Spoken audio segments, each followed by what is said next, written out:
Comment vous organisez dans votre collectivité cette phase de préparation? J'ai cru comprendre que c'était très en amont finalement. Bien sûr, on parle de marchés qui sont en centaines, voire même qui dépassent le milliard d'euros. Donc on peut se dire le coût pour une entreprise pour déposer un dossier, ce n'est pas très important. On estime que pour la métropole de Rouen, le dossier qui est en cours, c'est 1 million d'euros qu'il faut mettre sur la table. Donc vous voyez, c'est un élément de frein qui empêche des nouveaux entrants à venir sur le marché.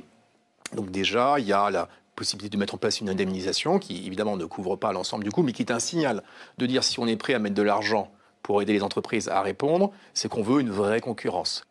Moi, je suis à la fois partisan de situations de service public et de DSP, mais quitte à être en DSP, autant qu'il y ait une vraie concurrence. Sinon, on fait un diesel call privé et on n'aura pas gagné beaucoup de choses sur un monopole public. Donc, on va très en amont de la procédure, voir les opérateurs qu'on sait intéressés par le territoire en disant on va mettre en place une procédure de concurrence, préparez-vous, commencez à réserver des créneaux de vos collaborateurs, etc. Et ça se passe très bien avec le sortant, mais vous serez les bienvenus.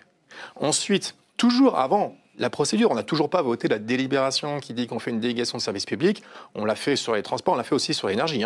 On organise ce qu'on appelle du sourcing, désolé pour l'anglicisme. On dit venez sur le territoire, on va vous expliquer qui on est, nos attentions, là où on veut aller, les difficultés, venez visiter nos dépôts, etc. Parce que le sortant a un avantage énorme sur ses concurrents. Énorme. Donc si on ne fait pas ça, à la rigueur, c'est même pas la peine de faire la concurrence. On connaît déjà le vainqueur au final. Et puis, dans la procédure, mais on en reparlera avec les AOM, il faut être très vigilant au blackout.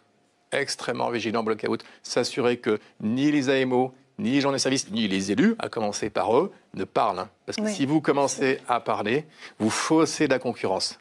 Et les candidats, vu les enjeux, vont mettre en place une énergie considérable à aller voir l'information qui va leur donner un avantage. Donc il y a une attente d'esprit, une volonté, et puis des moyens. Il faut des moyens en interne, et puis être doté d'AMO, mais on en reparlera, compétentes, indépendantes, pour pouvoir comprendre la langue des entreprises qui sont en face. Sinon, c'est elles qui font la loi.